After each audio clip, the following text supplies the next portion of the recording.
Our next speaker is Vernice Miller-Travis.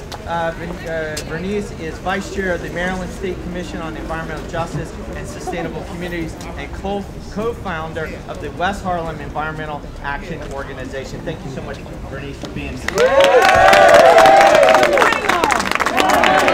Nice first day to be out and fight for the things that we believe in. Extraordinary time in our state's history. We have a governor who's leading the way. We have a president who's leading the way.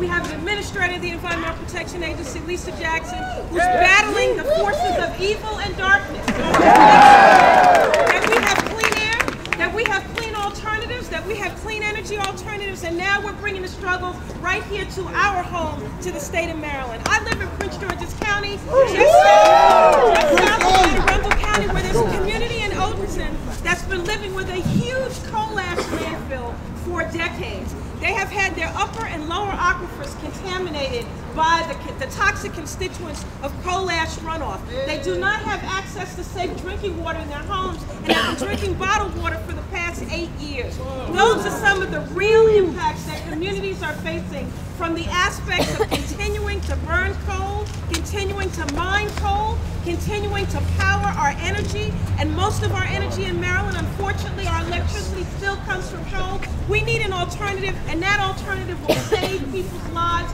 and save our beloved environment, which matters so much to our day-to-day existence here in the state of Maryland. I just want you to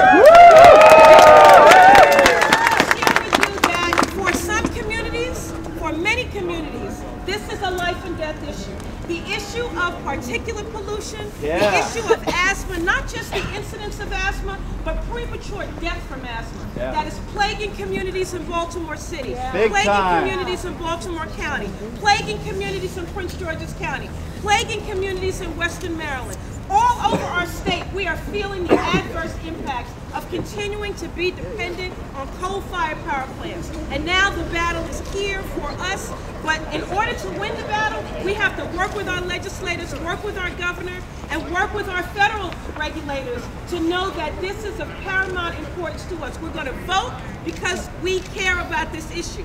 We're going to bring our bodies here because we care about this issue. And how appropriate is it to stand here in the shadow of the statue of Vernice-Marshall, who spent his whole life fighting for equal justice, first here in the state of Maryland, that we still want to fight for justice every day for every community, the right to breathe clean air, the right to drink clean water, and as always, the right for our beloved Chesapeake Bay to not have the adverse impacts of coal and the pollution from coal.